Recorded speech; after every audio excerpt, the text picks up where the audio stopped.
Well, JB, I used to be the fire starter in this show, and you used to have to wear the Hobart helmet. I've resorted at this point to wearing the Brevard helmet. Nice.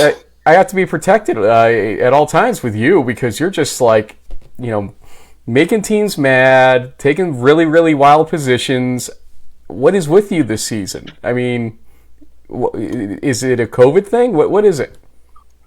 I don't know. It's maybe after 13 seasons, and I kind of see what's out there in the landscape. And hey, we're pushing out some pretty good stuff. I'm feeling kind of puffing my chest up. I'm like, hey, we might be the only game in town in a way. And yeah, look at that, Indivisible. We're getting some cool swag from the different teams that we've been able to cover. The best part of this COVID situation, honestly, has been the kind of expansion out of the East region. And every past couple of years that we've been doing this on video, we've talked to teams from Wisconsin and Ohio and Texas, and so it's not like this is the first time we've ever gone outside the East, but getting to meet some teams like Brevard, Barry and Hendricks down here in the Southeast, and those kinds of Birmingham Southern.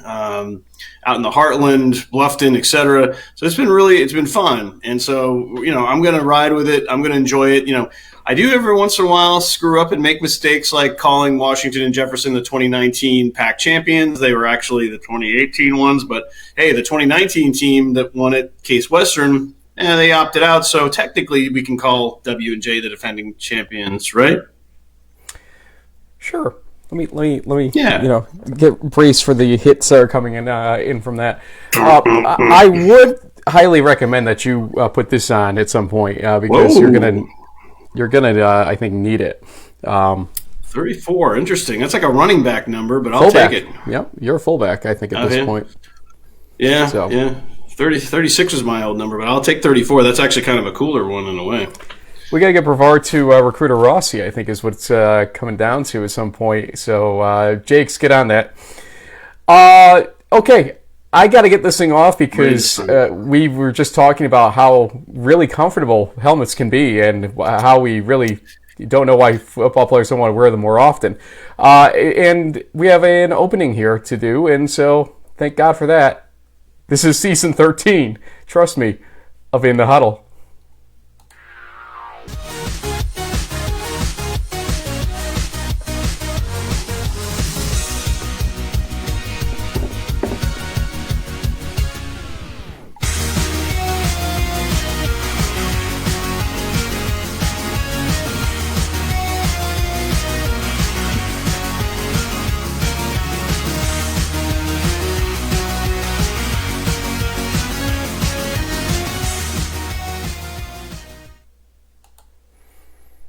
How's my hair?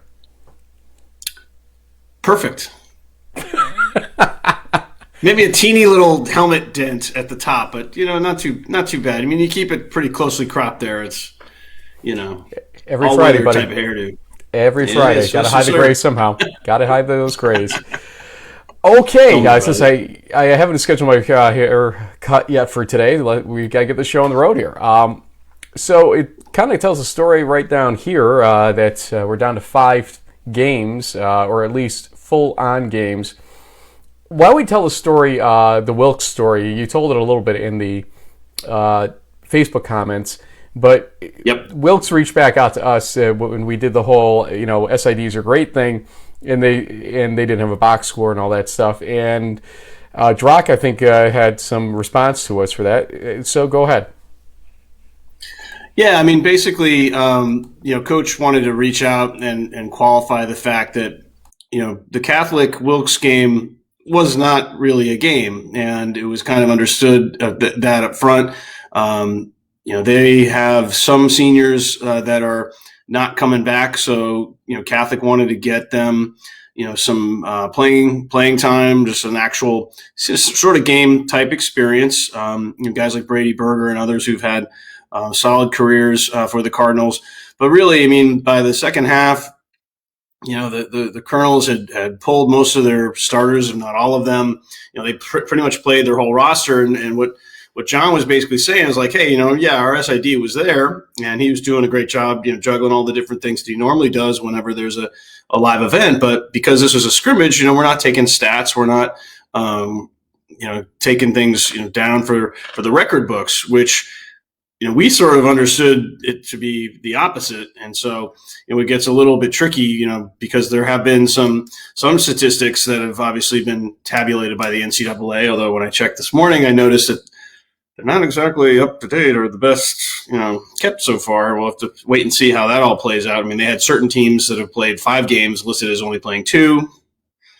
Anyway, but so in this case, we're just trying to stick to the 5 games that we know of this weekend that haven't canceled, that are on the books, that are going to count. The number one and the most obvious being the PAC championship game between Washington and Jefferson and Westminster. And 4 others that we'll bring up here in a moment. But, the one thing to remember as schools here is that somebody may try to need these stats from these games to justify a record later on. Most rushing yards ever as a blank player. So there technically has to be better agreement than what we were kind of seeing, I think, on whether these are scrimmages or games. It matters in that context. It may not matter because it's spring football. There's nothing to play for. There's no conference championship in that conference or in their conferences and all that stuff. But what it really does come down to is record book keeping issues ultimately. So we appreciate everybody trying to play something. We do. And it's just a question of we don't want to see fights later on break out between schools saying, no, that wasn't a game. So that person doesn't have the record because they needed those 48 yards rushing to justify the record. So you got to be careful with it. That's it. It still was exciting between Wilkes and Catholic last week. And good to see Catholic showing the strength they had there with the team they had. And granted, Wilkes may not have had everybody in the second half that they normally would have, but still, Coach Gutt and company now have a better appreciation for what their team is or isn't heading into 2021 fall. Yep. Let's have a better appreciation for when we had 30 games on the schedule, because here is this week's schedule. And it's pretty desolate on this page. Yep. Washington, Jefferson, and Westminster. Is the championship in the PAC. Waynesburg at Geneva is the other crossover, which is kind of like the bottom level crossover that was remaining. We had 2 other PAC games canceled due to COVID protocols, from what I understand. The other Friday game is Loris Ecole in the ARC. Our kudos to our friend Chuck Urigan, right? Our friend over in the ARC for getting some games off the ground this season. In the MIAA, obviously Albion and Olivet on Saturday, and also Ripon at Lake Forest. A little disappointing that we're kind of down to this point, but we'll announce now, these games matter because we are going to do a top 25. Not a technical poll, but a power rating combined with a poll, essentially, or a couple ballots. And, this will be released, give or take, on May 6th, because we're going to wait for all the games to end. And there are 3 games scheduled for May 1st as of right now. Whether or not that happens, we don't know. We did reach out to the UMAC, which was supposed to have crossover games on May 8th. However, we were told by the commissioner that will not be happening on May 8th. So May 1st is it. And you will go on D3Football.com and say, Frank, you're crazy. There's no games listed. But if you go to the conference's websites, their schedules show 2 games in the UMAC next week, 1 game in the MWC next week, which is Lake Forest and Knox, I believe. And so there are games at least scheduled, 3 of them. Whether or not they play, always another story. Before we go into prediction mode with this stuff here, kind of give me your 1,000-foot view. We did forget the second period on Jefferson, my bad on that. But give me your 1,000-foot view of what we've got here. Well, first off, I see from the comments, Chris Engel, our friend up in the North Country, saying hello. So, hey, Chris, we're looking forward to hopefully hearing some Saints games come this fall. Miss you, buddy. But we do miss all of the extended D3 football family out there. It's been a weird spring, but we're looking forward to hopefully a normal fall. Well, I mean, the thing that's nice about this very small slate of games, Frank, I mean, you have a really great championship matchup between the Presidents and the Titans. I mean, Waynesburg at Geneva, maybe, it's one of those, it's kind of a bragging rights type of opportunity for these rivals. And then, on the Saturday games, Albion and Lake Forest still have a chance to maintain undefeated records. And let's say that, Lake Forest wins Saturday, and then again, I think they have a game against Knox on May 1st. They win that game and they go 4-0.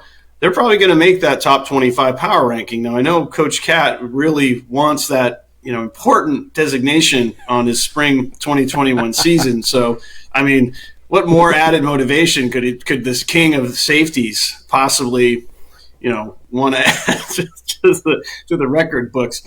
But hey, for the Foresters, I mean, Ripon is a sort of local rival up there in the Midwest, and it should be a good matchup. And Albion Olivet should be another good game too, in kind of the Michigan, Ohio, Northern Ohio.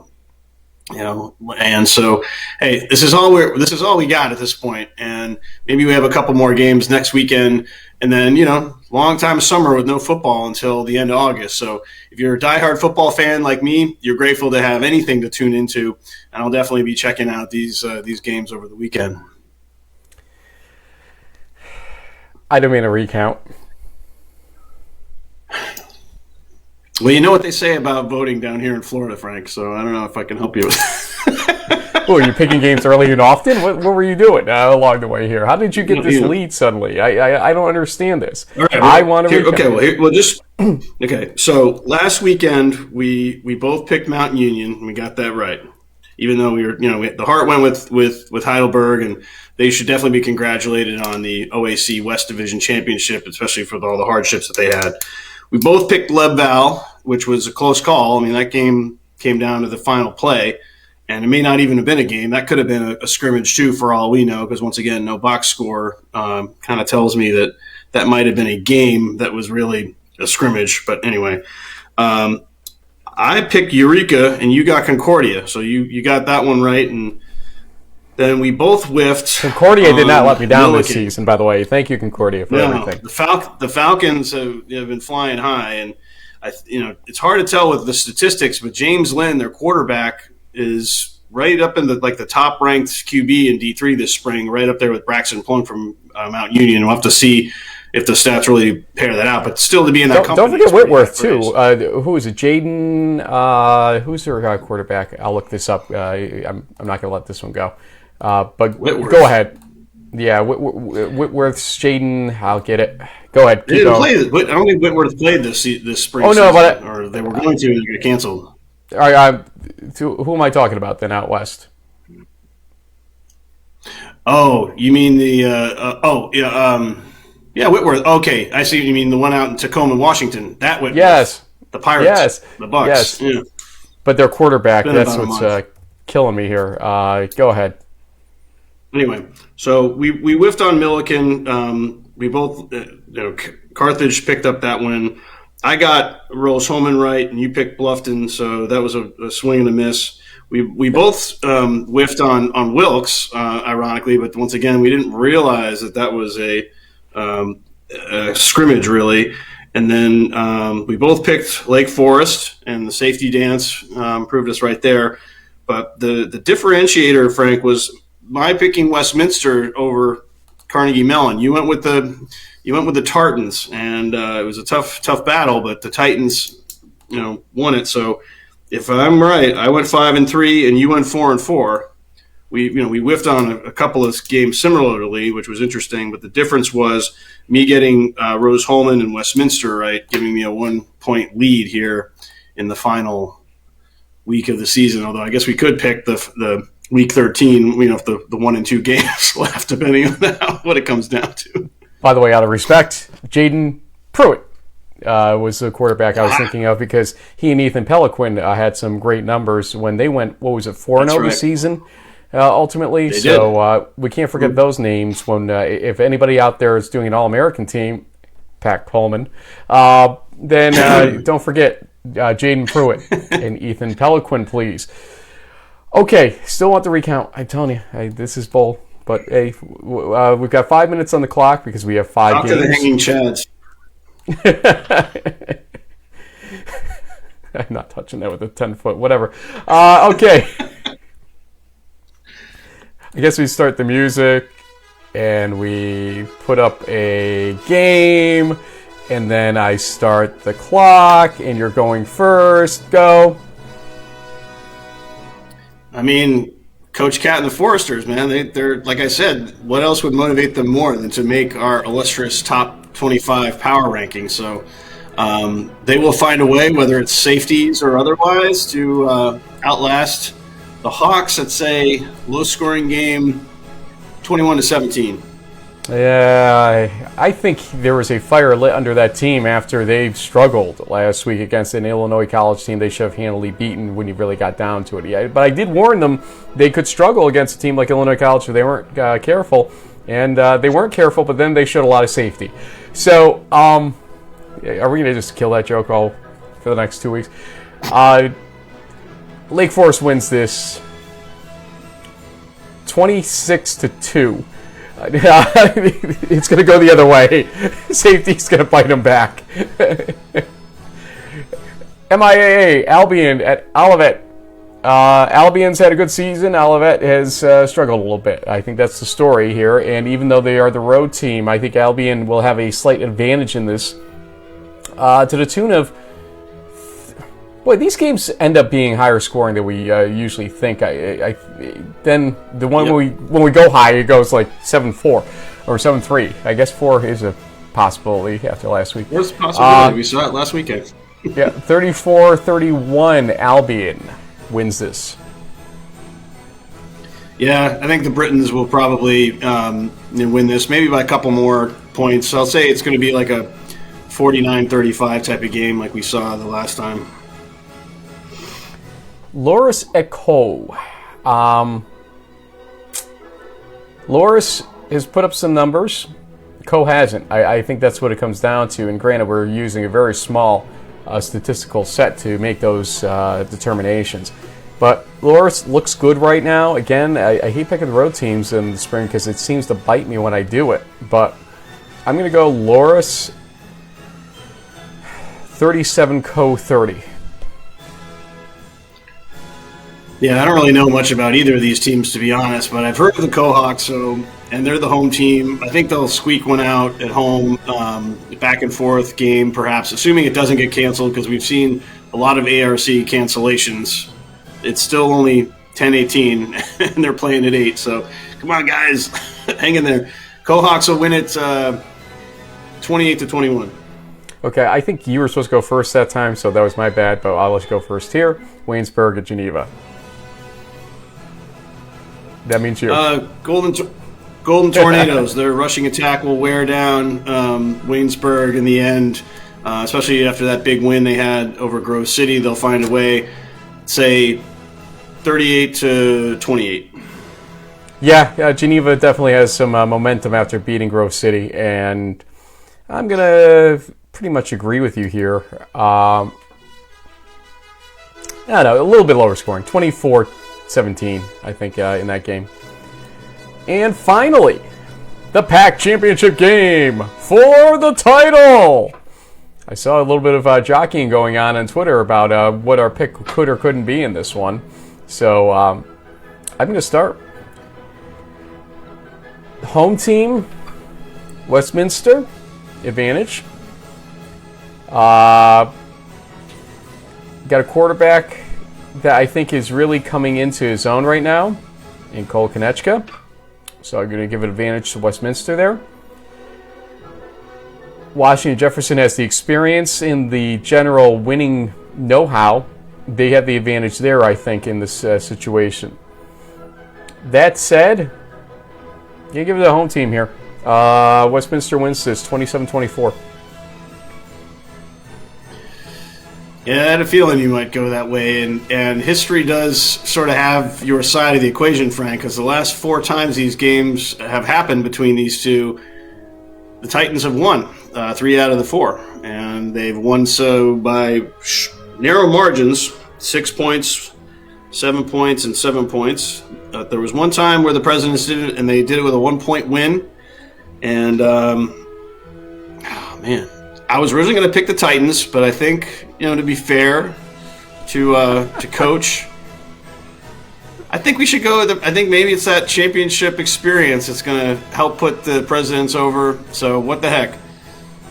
Road team upset, and time's up. Yeah, I would say 34-33, just like the last time. And that is our lightning picks.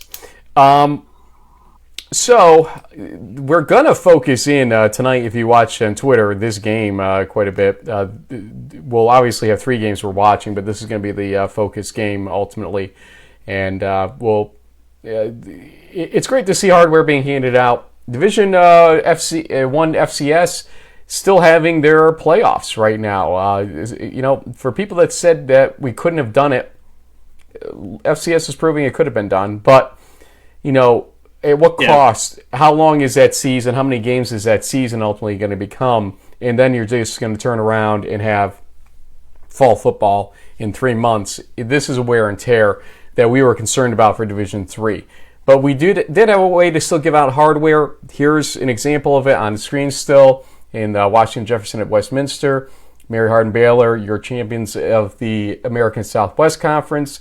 Barry, your champions in the SAA. Mount Union, your champions in the OAC. Randolph-Macon, your champions in the ODAC. I think that covers it in terms of the hardware handed out.